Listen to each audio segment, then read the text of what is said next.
What's up, everybody? How are you? I haven't done one of these in a while. It's been about a month. Um, got a good guest on tonight. My longtime friend from Moontooth, Nick Lee. Let's wait for my phone to realize that we're here.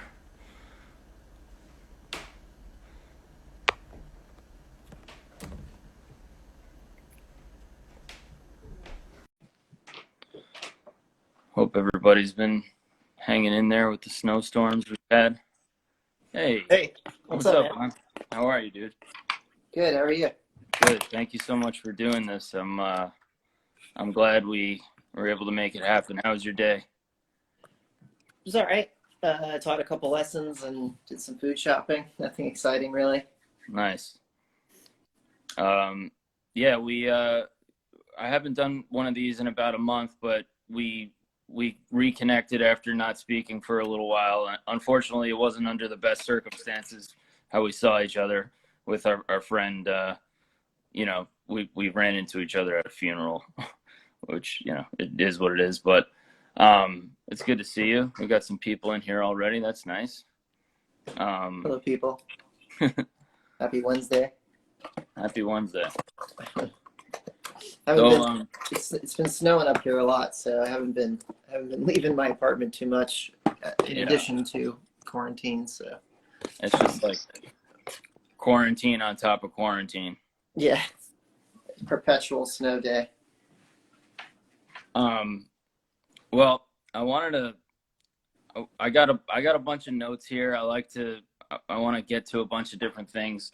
Um, I've been like putting these videos up. I mean, I've been doing these live streams, but I've been also like just putting up on YouTube like little blurbs where I'll kind of just like rant on a subject, or it's almost like talk therapy for myself even. Yeah, Um, I watched a couple the other day. Actually, I oh, cool. watched the one on keeping a band together was definitely interesting and resonated with me for sure. Yeah. Um, I feel like the way you broke down roles in a band is something that definitely is not like explained to you, ever. Like when you're starting out, it's not it's something you just start to figure out as you go, and so I think that's a cool resource for anybody that's starting a band or new to being in a band, or I mean has been in a band in a long time and just dealing with the frustrations of that. I feel like you definitely hit some good points in that one. Well, It's thanks, cool. man. Yeah. I mean, you've obviously kept your band. You kept your band together, but it's also been with the same group of guys now for many years. So I guess like that's an interesting place. Just I kind of want to hear how like you've been able to manage that. That's something that I've never been able to do, and I don't think any band I've ever been in like stayed with the same group for even half as long as you've figured it out for. Yeah, I think it definitely comes down to like the group of guys, like or girls, whatever, whoever's in your band is just like the compatibility in working and just you know just being reliable, being friends. Like I don't think that you necessarily like have to be the best friends with the people in your band, but it definitely helps. And Ray, obviously, that we've known each other and been playing music together since we were 13. And then, John, I met playing in Rice Cultivation Society in like 2010. And we were living together, I think, before we started, around the same time that we started Moontooth. And Ben, I had known through Anthony Lopardo for years. Like his first show, I think, was an exemption show at the Crazy Donkey at CNS Open for the Misfits when we were like 16, so he must have been 14 or 15. I remember And that one. yeah, so it was like we were already friends before the band.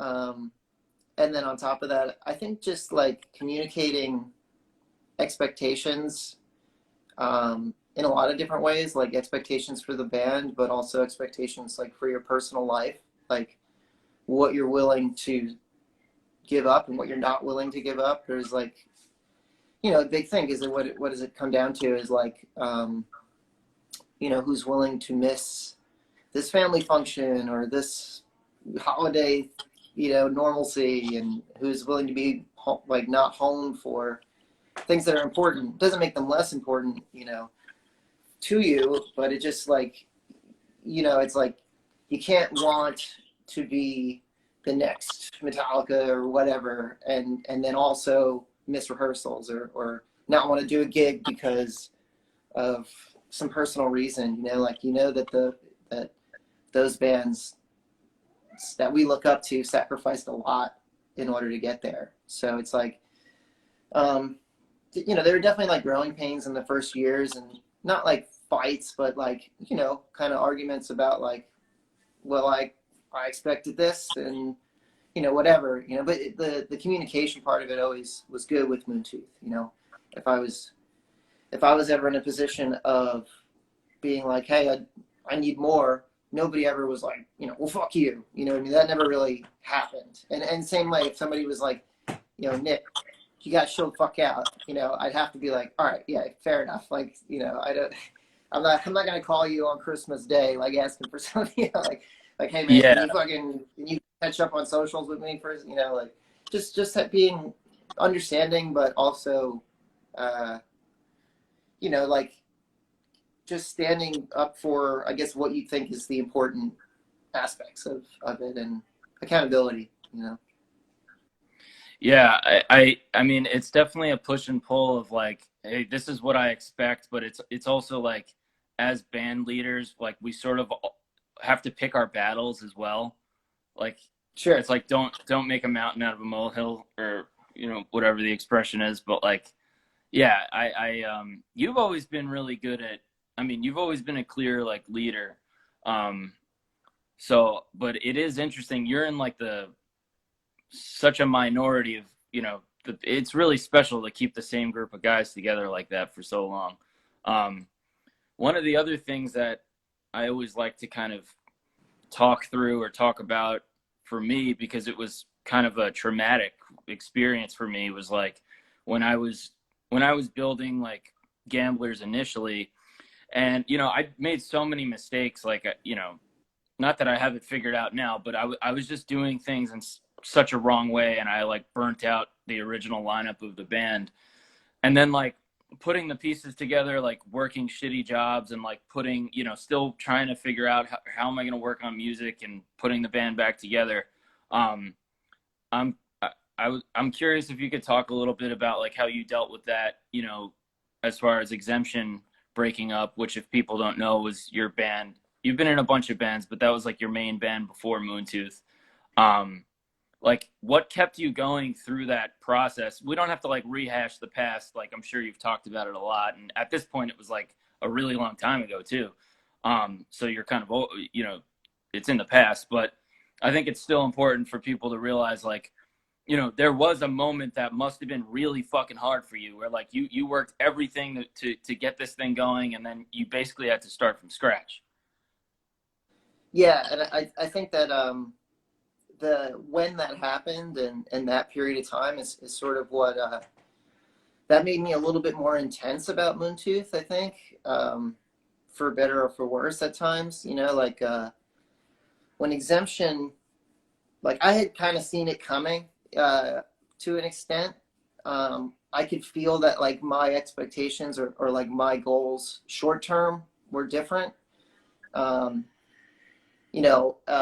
so like when Moontooth started, I was like, well, two things. One was like I really wanted to hit the ground running. Like I wanted to play gigs, because Exemption had been playing gigs at that point for like 7 years or something. Like it wasn't like we just started a band and like we're putting out records that anybody cared about, or it took a long time. Luckily, we were so young, in high school and shit. Like those years are good years, of course, to be like learning and playing really weird, crappy gigs, which is always going to happen. But it's like it didn't matter so much when you're 18. You're just so happy to be playing a gig, And then when you're 24, it's easier to get kind of jaded about that stuff. And then by the time you're 30, then you're like, you can get, it can be really depressing, But I mean, it's not like it's always going to be tough. But anyway, that aside, so when Moontooth started, I was like, we are just going to be like playing a lot right away because, I know it's going to take a couple years for us to get on the level as a live band that we were with the chemistry of Exemption at the end. But I also just felt kind of like, I had played in other people's bands as more or less just like a player, as a musician. And I never really, like, I never hated that. That was always like a nice release to just be a player and just be responsible for my parts and get better as a guitar player or bass player or whatever by doing that. But I kind of looked at Moontooth the starting as like, okay, like maybe this will be like my next real shot to start something from scratch and like build it up to something that like is like whatever, like it can hold up to anything else out there and be and grow to the point of where I wanted to with my own band, with my own music. So I feel like right away it was like, if you don't want to do a gig because you don't want to miss work, then that's a problem. You know what I mean? And that was like just sort of something that luckily the other guys in Moontooth agreed with me. It wasn't, obviously everybody's got to pay their bills and, there's family and relationships and everybody's got to take care of their own. But, my like stance on it from the beginning was kind of like, you should, if this is what you want to do, then this is your job, and everything else you do to make money is got to serve this to work out. Because if this is suffering because of your day job, then fuck that day job. You know what I mean? But within reason, because you can't just quit and then not be able to pay your rent and then be out on the street and still try to play in a band.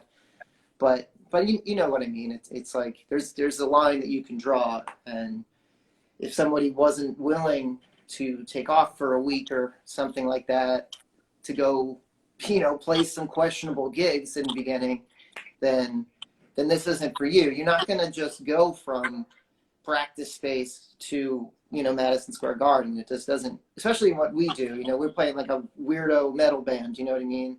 Most of the bands we look up to cut their teeth in a van for a decade, and so that if you weren't willing to do that, then maybe you should do something else, or maybe you should look at it as like, let me find a thing that's established and try to get into that thing. I mean, everybody's perspective is different. I love talking to like my guitar students, where it's like, you could really want to be in a band, or you could just really love playing music and just enjoying, like there's so many different places you can fit into this, that as long as they make you happy, that's all that matters. But for me, Exactly. it was like, I want to play, I want to tour, and I want to put out records. And Yeah, no, I mean, everybody's got a different idea of what they want their involvement in music to be. I mean, like some people, and like God bless them, like some people are happy doing their thing and playing, and sometimes I even think,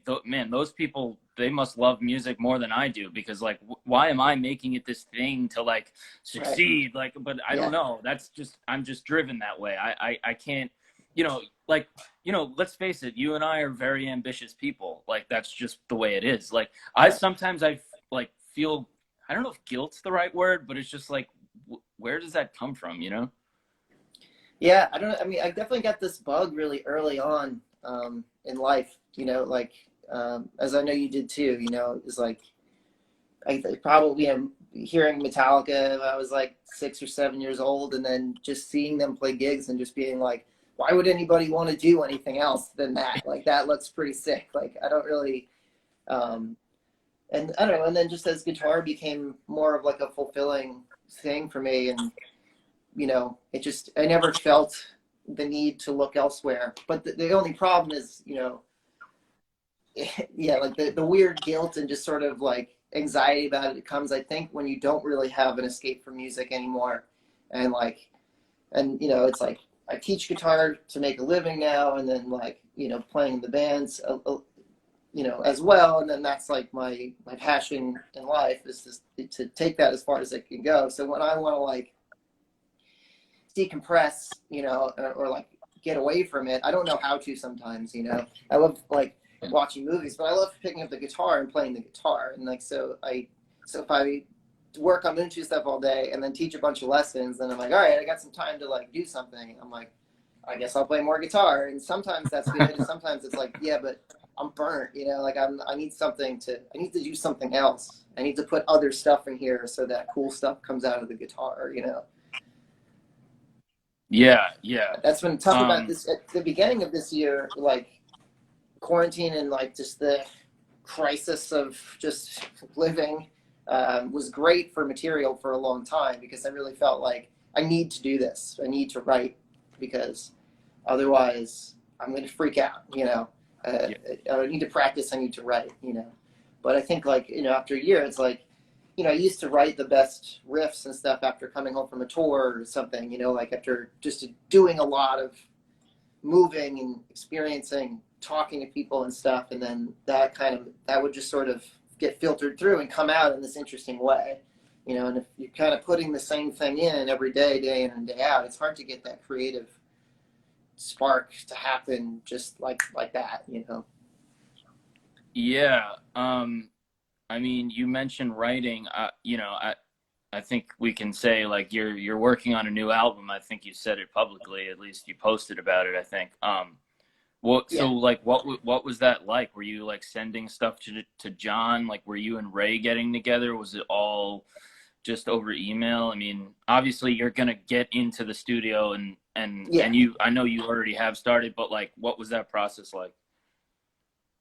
We took a couple months away from each other in the beginning when it just seemed like, you know, irresponsible that we were to get together, Right. but we were like just finishing up the acoustic EP we did, but like all that was left to do was vocals. So after a little while of being apart, like John started going to the studio, you know, and him and Ray would just work one on one and do the mass and the, you know, distance thing. And we wouldn't, usually we'd all be there and we'd all be hanging out and you know, be a part of the process to an extent. But, you Right. know, so we finished the acoustic thing without really doing that. So I was just spending a lot of time getting better at my own demos at my house. And just like I don't know, I was lucky in that I just had I felt inspired to write a lot. So I would say that without a doubt we had more material than ever before to start a record with. I think we tallied like 30 songs, so like at least like ideas for songs. Like it could have been two riffs or it could have been a fully hashed out thing. Right. But yeah, you know, just sharing a Google Drive and being like, hey, I put this in there today. Mm. And then a lot of the times what would happen is it's like John would get me something back like the next day with vocals on it, and, or not, or like and that's how I'd kind of know which Oh, idea to focus yeah, yeah, on. yeah. Like like his sort of like if he's stoked, he'll get me something back right away usually. Oh, Uh, wow. and that's just He how. had his own setup, like his own recording. I mean, some of the stuff he'd just be doing on his phone. You know, Oh, right, right, he'd right. just be singing over my demo. He had some app or something that sounded decent, but it didn't really matter. It was kind of just like Yeah. here's the melody, here's the lyrics, and um, you know, the whoever was most stoked on a song would kind of guide it, you know, and then That's cool. so those would be the songs that would get finished. And then when we were like, all right, we have more than enough shit. Like one of the hardest things for this record was like choosing what would be the record, and so that morphed a little bit as far as because you know we're not going to put out a 30-song record right now. But I think another part of it was like, all right, like if these are going to be the 10, 11, 12 songs, whatever, we still have these other ideas. Whereas I feel like in the past, it's been kind of like, you know, as soon as you put a record out, it's like all that other shit is old now, and I don't need to ever listen to it again. Whereas this time, it's like Right. I don't really Right. feel that way, especially if you know if we put this next record out and we can't tour, it'll be like, well, I got all this other material I can work on. You know, I mean, I'd Do rather you if I can't. I was just gonna say, do you feel pressure now because of the way the industry is, and because like some people are putting out like a fucking album, you know, so often now? You know, it used to just be from my perspective in hip hop where people would just throw out mixtapes, but now it's like everybody. Do you feel pressure to like do that? Because I kind of Um, do personally. Like I know I'm scrambling now to drop the second one. You know, granted, our first one took 5 years, so it's but just do you feel that or not so much? a little bit. Like we talked about it. Like, I mean, when we did Chroma Paragon in 2016, we like toured on that for, I would say, a little too long. Like we went like a little Mm. bit. We put out like the Hendrix cover to like have something new out, but like we took a really long time to get to that next album process. And it's not like the next album suffered. If anything, it may have benefited from it material wise, but we definitely felt that kind of like dip in interest after 3 years of Oh, playing the same songs and trying to push that. So it was kind of like, ah, we had talked about how like, well, we can't let it go that long again. mm, But so we've talked about like covers and well, we did the acoustic EP, so like there's that, and um, I think that we'll be doing more of that kind of stuff. But like I can't help but think in terms of like albums because that's what is me too. exciting to me. Like a single is fun, and now that we have all this extra material, we talked about like maybe themed kind of extra releases down the road, kind of like we did with the acoustic thing, like specialized kind of stuff. But I Yeah. feel like I love how the songs will work together as an album more so than like here's 3 songs. You know what I mean? Like I just feel like Yeah. it's more rewarding for us, and it's maybe even like a fan, It's that a like piece. It's yeah. It's waits a a piece of while. Yeah, it's a piece of work. Like the album will never die. Like when people say that, I'm like, you're, I just no, it won't. Like, oh, is the novel gonna die? Like, is the fucking movie gonna die? Like, get the fuck out of here. Like, I yeah, just I definitely don't agree with that, and I feel no. like the majority of people that I talk to that are music fans feel the same way. I've never talked to somebody like, oh, I'm so burnt on full albums. Like, just give me 2 songs and shut the fuck up. I've never heard anybody say that.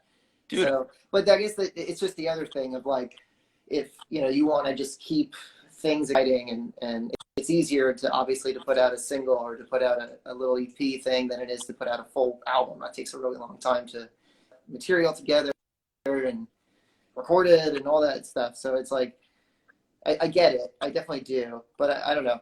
It doesn't make me as stoked as like kind of because like as we're getting this album together, it's like I'm starting to see it in a more global sense and like see the full picture and starting to get ideas for artwork and the name and all that stuff. And that's what's really exciting is when it starts to feel like one thing. And I feel like it would be really hard to do that with just a single or an EP or something like that. But not against it. Yeah. I mean, covers and stuff like all that stuff is fun. And especially if Yeah. we can't tour. I mean, that's the other big part of it. Like touring would take up so much time.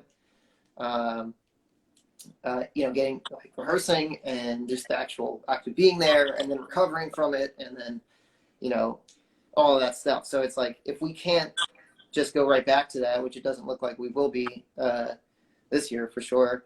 But I mean, knock on wood, it won't be that much longer. But that'll be a different thing. It'll be like, all right, well, if we can't go out and play shows, yeah, you do the live stream thing, but maybe we just get more material out, do some fun stuff, because the album is very serious and daunting too. It's like as exciting as it is, it's like a real big swing, and like it's like you got to make sure everything's good. Like putting out like an EP or a couple songs or something, a cover thing, like that would be fun. Then we could just kind of have fun with it and not get too like listening in the car every day, like this is sick. Yeah. Wait, is it sick? Doing that like all day every day. I know. It's yeah, I mean, I kind of keep a similar mentality where it's like now I'm doing different shit to just kind of not throw things out there, but keep some level of whatever type of interest you can while you're Yeah, working on the big picture thing. You yeah, know, so it's like I'm not just going to be totally silent while I work on the big picture thing because I don't, I want to play this stupid game that we're all in. But yeah. Well, yeah, he What? needs like it's always people just need new, and then that's the thing. Once you put something out, people go, "Oh, sick," and then it's like the next time you post it, you're like, "Yeah, we know." You know, it's like it's I very know. quickly like old news. So the I more know. you can just like put out like just good, cool, exciting material, whether that's a video or a new song or whatever. I mean, it puts a lot of pressure on the artist for sure, and I don't know Yeah. that that's I don't know that that's always going to yield the best results out of people, you know. But you're like me in that you want to be working and you want to be busy and have something to put your all into. So it's like especially if you know you need to wait to put something else out, or all right, this is going to take another couple months to finish. So what can we do in the meantime? I mean, Exactly. Yeah, one thing that I do like about it is I don't necessarily love the crazy pace of everybody just, like bombarding people with music. It's mm, like, to me, it's like, take your time with the music and get it right. Like, give me yeah, something that you want to present. right, right, But what I do like about it is I like the accountability aspect, where it's mm, like, I know I have to come up with some shit. Like, right, even if it's just like some little video, or even like, dude, as dumb as it sounds, like down to like what I'm putting out like on social media. Like, I want it to have a purpose. Like, I want it to be telling someone something. Or it's yeah, like, yeah, it's all like, I think people kind of don't realize it's actually all connected, and like mm-hmm. you kind of have to deal with that. Um, I wanted to ask you this because I think, as we're talking about like putting out videos and, advice and like trying to speak on different experiences, you're in the position that a lot of people, you know, they get in their head what that position is. They're like, oh, this band is signed, or this band is, quote unquote, made it. Like, I want to hear what your position is, like being in that position. Like, what are the thoughts that go through your head? Do you feel like you've arrived and quote unquote made it? Do you feel like you're just getting started? Do you feel a combination of both of those things? I guess it's a combination. I mean, if I'm being honest, like my personal like headspace is usually just like what's next, and Yeah. kind of like it always seems like once you get one piece of the puzzle that you've been working for, it just means that you're just now more responsible and have to work harder, and that like that person on your that label or manager or whoever, like that person's now on your team, and now they're like they have an expectation of you to deliver. But luckily, like they can also help and facilitate things, and it makes it a little bit easier. But it usually means that like oh, sick, we're signed, and then it's like, oh shit, we're signed. We gotta start working on this record. Like it. So I always just kind of look at it as like, you know, what's next. Like what it's motivation, it's drive. Like it helps the morale. I think that, and that's Yeah. the morale is like an important thing, and that like I was saying before, when I think we took a little too long between records. Like you felt that kind of like, well, nothing new and exciting is coming in, so everybody's kind of like, uh, like what do we do now? Like instead of like as long as things are getting little baby steps in the right direction, the morale stays up and everybody stays stoked. And like that, I think keeping everybody stoked has been like my like mission the last couple of years, is it's like work needs to get done, but like work will get done if everybody is like psyched and excited. And Yeah. that's like a lesson I've definitely learned from doing this for a while. It's like, you got to do things that make you feel like there's progress happening. Otherwise, it's everybody's going to be quick to be like, why are we doing this same gig again, or why are we going to do the video the same way, or just like you need things to like evolve. But that being said, though, I mean, I like to try to stay connected to like what were like my goals when I was younger. It's like, what did I really want? I wanted to tour, and I wanted to eventually get signed and all that stuff, and I wanted to open up for bands I looked up to. And I think that for Moontooth, specifically, like the thing that like as long if we get to tour overseas, even once, like which I'm confident would happen once the world gets back to normal, if that's a thing. Like then I would have kind of achieved like what I set out to achieve. You know what I mean? But on the day to day, it's like never. I always want to be pushing harder, and just leveling up the band, you know, and the music too. But like, I don't, I feel like I have four dudes in the band that are like all really driven to like push themselves musically. So I don't stress that so much as I do like, well, I just, how are we gonna get from A to B to C, you know, and that's day to day. So I don't really get, there hasn't been many moments where it's been like, oh, we did it. It's usually like, oh, we did, oh fuck, now this is happening. You know, it's like there's always like something immediately that makes it hard again. But that's just part of the why. I guess that's anything in life really, but especially in playing in a band, you know, it's like by the time you get the thing that you thought you wanted, there's already like you're already like, I wanted this thing fucking 5 years ago. Now I want this thing, and you know, Yeah. I don't know. You need to No, it's have. true. I think you need to be grateful, and I am really grateful for what Moontooth has like achieved. But you know, I think it's definitely. I'm definitely not complacent, and I don't think you know you are, and any of the other guys in my band are. It's like always like, you know, all right, check that off. What's next? You know, and I think that's how you have to be. You know. Definitely.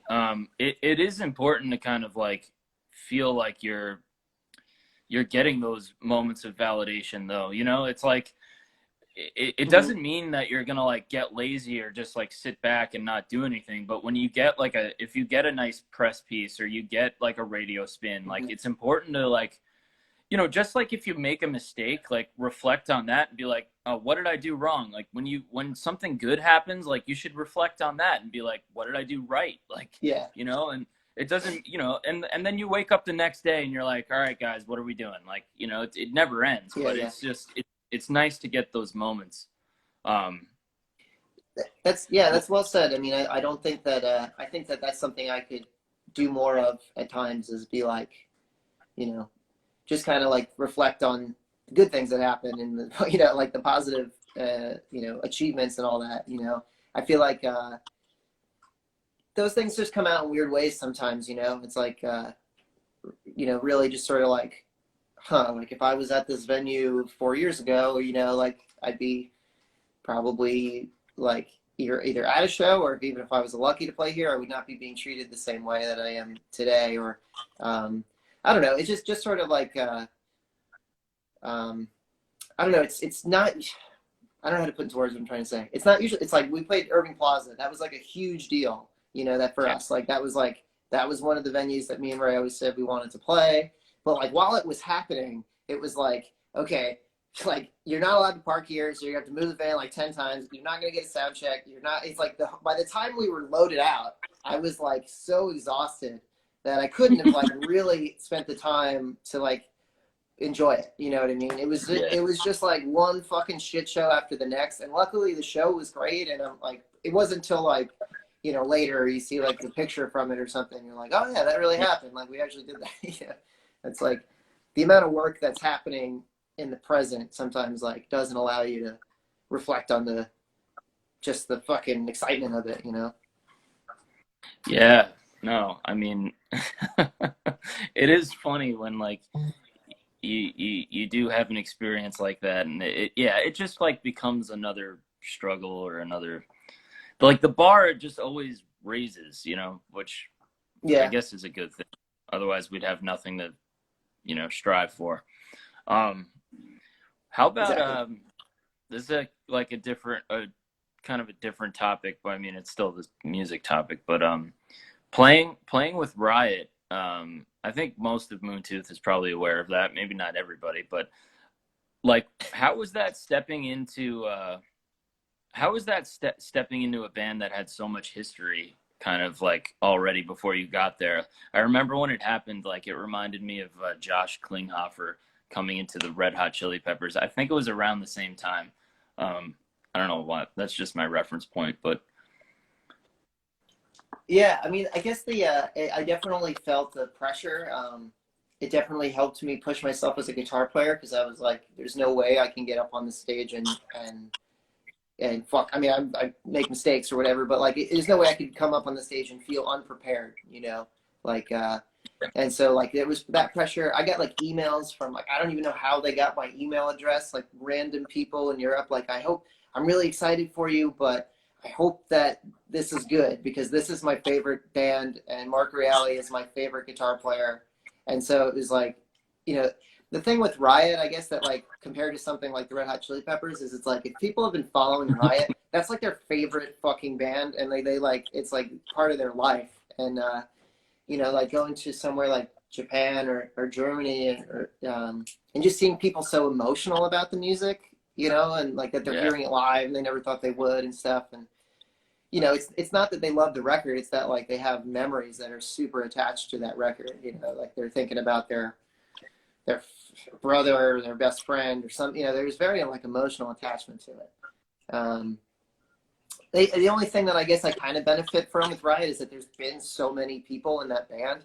Like the Wikipedia is like pretty, like when they do the timeline, it's pretty like awesome to look at when you really, you know, but then on a personal level, you know, so like I guess it's not like it was always the four guys and then there's or five guys and now there's me. You know, it was kind of like, well, there was like the four guys and then there was the other four guys and you know, and then it kind of went on every album like that for a long time. But you know, on a personal level, like you know, Mike Flint's who is the other guitar player, the lead guitar player in Riot now, and the reason that I'm in the band because he was my teacher growing up. It was like Riot was always like synonymous with him and going there for lessons and stuff. So it felt like logical, but it definitely felt surreal. Also, like he had asked me to do like a gig, I think a year or two beforehand. That was like a tribute to Mark Reale, who was the only original member up until he passed away in 2011. And then that fell through. He couldn't get like everybody to like on board to do it. And then so like then a year and a half later, maybe 2 years later, he was like, okay, we're going to do this for real. We're going to do a tour and then see how it's received and then take it from there. And then never stopped really. No. And honestly, thinking about how many gigs I did with them in a couple years recently has been kind of nuts because they live all over the country. So it's not like I really see them when we're on down, you know, have downtime and stuff. And well, I'm working on a new record with them too. But, you know, like it was pretty much went from 0 to 100 as far as like Europe and Japan and places I never thought I'd be going anytime soon. And I think we did like one tour of the West Coast and all that time. Like, oh yeah, I remember that you played not the Roxy. We played the Whiskey. Yeah, that's the one I was thinking of. Yeah, we played the Whiskey and we played like San Francisco and we played Seattle and Portland. And then we did a festival in Brooklyn called Defenders of the Old. Oh, I remember that. Yeah. That was early in my Riot experience. And then we did a show in Texas, we did a show in Michigan, but never really like a full tour just because it's, you know, Europe and Japan is really where that music's appreciated and people like really roll out. Not to say that they wouldn't in the States, but, you know, touring in the States in a van or, you know, bandwagon or whatever it is, like, is really hard. It's really expensive and a lot of driving. And it's like, you know, yeah, if you have a good show in Texas and you have a good show in LA, it's like a lot of ground to cover in between that. So, but I still think it can happen one day. I hope it does. You, before Moontooth had an agent, like, or maybe even still, I don't really know your current situation, but you booked everything for years. Yeah. We had a booking agent in 2016 and then we were through 2017 and then he retired and then it was back to me and then we now have a booking agent again. So yeah, like that's one job I do not miss. Like, yeah, I mean, like I still have done like little things, I guess, over the last couple of years, but like we're mostly trying to do support on tours if we can, you know, or that was like kind of the mission was like, you know, that, you know, open for somebody, you know, headlining, we're starting to get better for sure, but it's always like, how are we going to expand, you know, our awareness? And it's like opening for somebody, you know, who's got a bigger fan base, obviously. But yeah, like for years it was like, you know, emails, Facebook, and just like whatever, you know, the best, like if anybody watching this is like trying to get started touring, it was usually the best thing in the beginning to network with other bands, Mm. and that was always a way to cut past some of the bullshit and people who wasted your time, because the band, like a band in St. Louis, is going to be like, don't play that place, they're going to waste your time. Play this place, it's not as nice maybe, but you're going to make some money, and there'll be people like to go here, you know. It's Right. like if somebody came to New York City and they were playing, you know, like in Hell's Kitchen or something like that, at some venue where you and I would be like, I've never heard of that place. Like maybe it'll work out, but you should probably try to play here instead, you Right. know? And so like networking with other bands was always the best way to do that, you know, instead of like promoter guy, hey man, can you make an event page? I don't know anybody in Mesa, Arizona, you know, and it's just like, yeah, I got it. And then never happens. 2 weeks later, like, can you just like post about it once? Just good, like nothing. I remember that happened to me, and then we in Mesa, Arizona, and then we finally got to the show, and the only promotion that they had done, they didn't even book bands. I was like sending them bands to book. Like, this band will play. They live near the venue. Maybe they'll bring like their cousins or something. So we're not playing to somebody, and they didn't do it. And then I got there, and the only thing they did was like one of those long bills where like they had the whole month of shows, and then Right. right at the bottom was Moontooth with the next day's date on it. It was like, you did negative promotion, guy. Like you couldn't have done a worse job. And that's just one example of hundreds that were like that. And you know, at least if you're with the band, they kind of understand what you're going through, and they're not going to waste your time. Holy shit, that's fucking hilarious. Or like people not like people I'm friends with on Facebook who would blow me off and then post selfies that said "lazy Sunday," you know, and like Oh. shit like that, where it's like, dude, like I'm about to drive like thousands of miles to your show, and all I want you to do is put a flyer on the event page, and you're posting selfies instead of writing me back on Facebook. Like I wrote the message on Facebook 2 days ago, and it's just like it's like a smack in the face, you know. So Yeah. I don't miss that. That used to give me like super like rage anxiety of like Yeah. dealing with people. So yeah, but yeah, I used to do all the booking and all that stuff and lining up tours. It was like a good experience of like, I don't know, like just getting that experience of like, I'm going to email 10 people in St. Louis today and, you know, beg for a date basically. And then if they only give, all I can get is the next date, then I got to kind of rearrange and all that shit. So it's tedious. Definitely very far away from like, hey, look, I'm playing a riff on my guitar, you know, like nowhere near the same thing. Dude, it's really funny. Yeah, like the other day we were taking photos and doing this like video thing for this thing we're doing at the end of the month, and we're like walking through the snow at this like place in Smithtown, and Johnny was just like, I didn't sign up for this shit. Like when I started playing drums, I didn't have like taking photos with other dudes on a Wednesday in my 30s. And I'm like, dude, I know. I don't know why we do this shit, man. Gotta do it. You gotta do it. It is part of You the got to game. be Some of those, taking pictures with dudes in your 30s.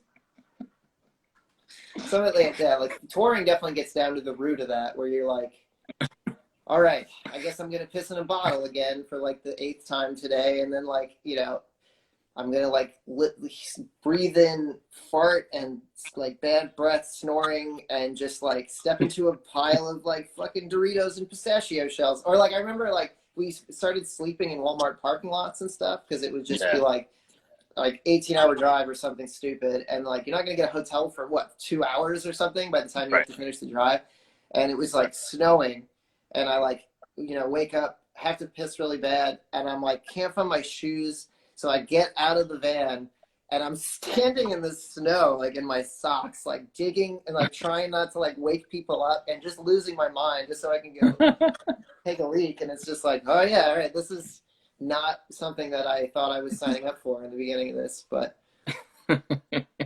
oh yeah, it is, you know, usually worth it. So Yeah, that's so funny.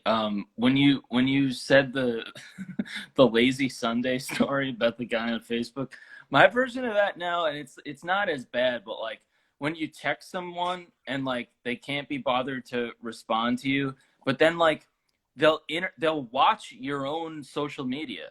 Like I'll see someone like, you looked at my story, and like I know that makes me sound like a fucking 16-year-old, but like that, like you're basically telling me to go fuck myself. That's how I feel.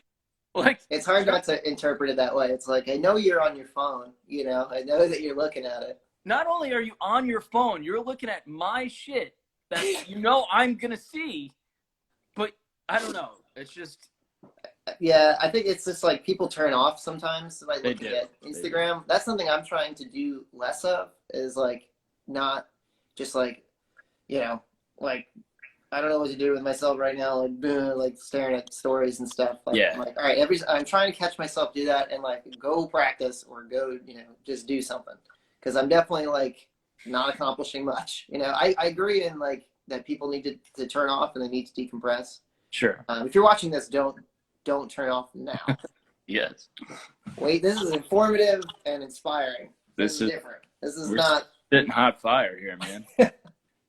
In all seriousness, though, like if you are younger, like you can learn something. If not from me, from Nick.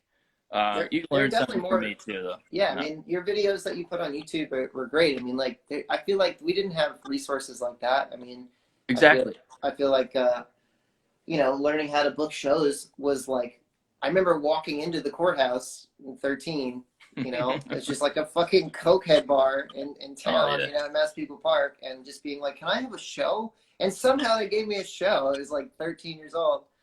I don't think that would happen anymore. But it's like, you know, you just had to kind of learn by doing. And now yeah. it's like you could just type anything into YouTube and you get information on it, you know. It's Um, amazing. like how do I book a show? And you get like You, 300 videos of how to do it. But I think that yeah, there's in the same sense of like when I talk to people who like come to me for guitar lessons, it's like getting to actually talk to a person and feel their response is that's how you learn, you know. I mean, definitely. even like people ask me about like social media and stuff, like of course it's important, you know, but it's like it's only going to serve what you do in your time, you know. It's like Yeah, you can't just live on there, you know. I mean, I guess there are people that do, and like there are musicians that that's what they do, is they just put videos on Instagram and YouTube. But if you want to play in a band and you want to play shows, and you know, most of the stuff that Moontooth has achieved came from meeting somebody in person and just going to shows in Brooklyn and then, you know, at our own shows and talking to people at the shows and then like making friends that would bring friends out next time. It had a lot more to do with that than being like playing in Atlanta tonight on Instagram. It came down to like I made friends there, and those are the people that are really spreading the word. dude, you're one of your massive strengths outside of obviously the musical side of things.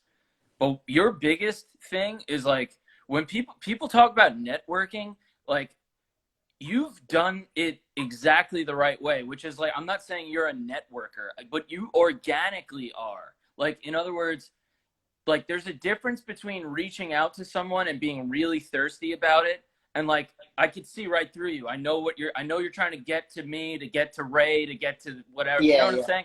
Like, but you do it in a way where it's like you've always been like a show up, like stand up dude like that. Like I've known you to go to fucking everybody's show, like, and not expect anything in return. Like you really just are a really supportive dude like that.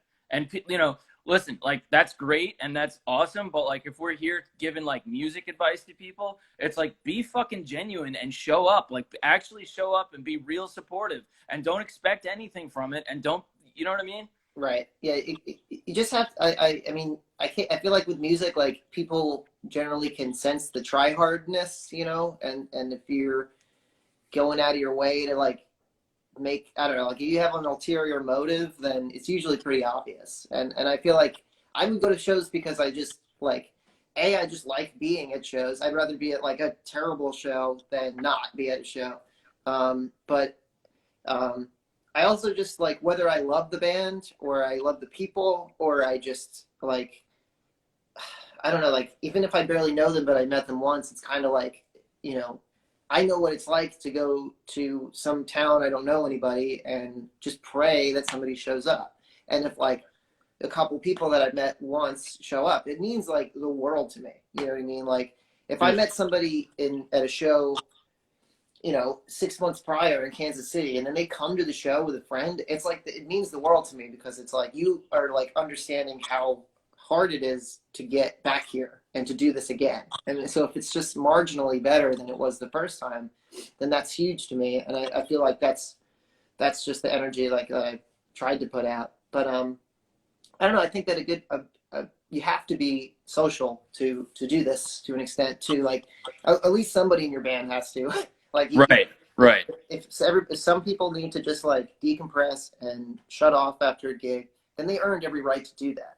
But I know that like when I've gone out with Riot and stuff, and it's like, you know, we did a tour opening for Primal Fear, and it was like 30 days in a row, and it was like by the middle of that tour, I was like I didn't really want to hang anymore. I was exhausted, and I was like, you know, but like if people come up to me, like I have to give them the time of day. I Yeah. feel like I think it's just like you owe. I definitely don't think I'll ever feel like I don't owe that to people who are giving it the time of day. Um, I guess when bands get like huge, maybe they like just can't deal. I can understand you just can't deal with that. You can't just like Right. you can't be like. I mean, I guess like Dave Grohl. I would say Dave Grohl, but he's a good example of like how someone who seems like he's willing to give people the time of day, but like Yeah. he can't just like walk around after his show and like grab a beer at the bar or something without getting hounded. Yeah. I've also had like there's a couple bad experiences where like for the most part like coming up to people and saying hello that were in bands that I loved. Usually they're courteous enough, but I've had those Yeah. couple like experiences where it was like that guy was a fucking dick. Like now I don't even really want to support them anymore, And I would never want to be that person to somebody else. But yeah, it's important to make FaceTime, make friends, and make legitimate relationships, and people that you look forward. Like I really miss seeing my friends that I would only see on the road. I mean, then those relationships are, why going back there time and time again to like Atlanta or Chicago or whatever, it's like they get better every time, because it's like those people look forward to Moontooth, but they look forward to just like seeing us as friends and hanging out. And I definitely appreciate that a lot. I think that if somebody took their time out to spend money to come to your show, like you owe them 5 minutes, at the very Oh least. yeah, definitely. And also everything you're saying is right, and like that's the right way to act, but also just from the band's perspective, like the benefit to Moontooth, I mean, like the touring that you guys did, like why do you think like people fucking love this band? Like, Mm-hmm. yes, all the great things that are coming now, press, radio, signed to a label, that's all well and good, but how do you think all that shit happened was like the grinding that you guys did? And like the reason people care so much is not because of some fucking thing you posted on TikTok. Like, you know what I mean? Yeah. Like it's because of exactly those connections that you make, and every time you went out on the road, you would, solidify that even stronger. It's Yeah. I mean, reflected in how people feel about the band. a lot of those like things that were like big moments for the band did not come from uh, anything but just one relationship that somebody passed the word along to the right person, and then you get like an Animals as Leaders tour, or you get like you know taken taken out by somebody or something, like working with Machine on the last on Crux was because of my friend Julian that I met playing shows in Massachusetts, and he was interning for Machine, and he passed the band along, and it's like if we even if he liked us, if I was a dick, like I don't think he would have bothered to do that. And Well, and what people don't understand too is like, I've put out some videos on like what a publicist does, what a radio promoter does, just to mhm. try to like, but what you're talking about, you can't buy that. Like you can't buy getting on a tour like that. Those decisions are made 90% of the time from the band. Yeah, or somebody close enough to them Right. that they trust that it's yeah, it's not like we want a competition. It's No. just that and sure there's a little bit of luck, but it's not Yeah. really. It's like it's like somebody heard the band and just like dug it for long enough, and then we became friends. And then you know, when somebody's like, who should we take out on this tour? It's like, oh, you should check these guys out. Okay, cool. You know what I mean? It's that's Yeah. all it was. It had nothing to do with Yeah. the industry side of things. And then that's Right. the stuff that makes a difference. And I don't know. And I liked your video on what a publicist does and all that stuff too, because that's an important thing that people like ask me about all the time. Like, well, who should I hire, and what do they do for you and stuff? It's like, well, they synced up some premieres and some reviews and stuff like that. They got partners for things like to premiere a video or a single or something. But like, if we hadn't given them shit, and then we hadn't like put the time in to grow the band enough, like none of that would have mattered. I would have just thrown my money in the garbage. And you know, of course they're leveraging their personal relationships to an extent, but you're like, you got to give them material and you got to give them good shit, or it's not going to make a difference. And Nope. those are things like, you know, the first time somebody said, you know, publicist to me, I was thinking back, and it's like the first time we used one was like Chroma Paragon. I probably at the time was like, well, they're gonna get us in like magazines, you know, like probably not really, Right. not a realistic idea of what this person was really, how hard they were going to work to, and how they were going to kind of, this word keeps coming up. I think it's a huge part of doing this is like accountability. If you're going to hire me, then I'm going to hold you accountable to deliver me material, and that's I like that. I think that everybody in Moontooth likes that to an extent, where it's like, if we're working with somebody, they're relying on us, and that just makes us work harder. And if you have that work ethic to begin with, then it's a good thing. It's like, you know, you're just going to keep growing. Yeah, man. Fire stuff all around. Instagram's going to cut us off in a few minutes here, so I always want to be mindful of that. Thanks so much for doing this. Thank you, everybody who's been in the chat down there. We haven't had so much of a chance to respond. But I don't see the comments, so I'm not sure. Yeah, we got so everybody's been hanging out. Thank you for chilling with us. We're obviously with Nick of Moontooth. My name is Mike. I'm from a band called Gamblers. If you haven't heard of us, that's the deal on this side of the thing. I'm great with words. Thanks for having me on, Mike. This was fun talking to you.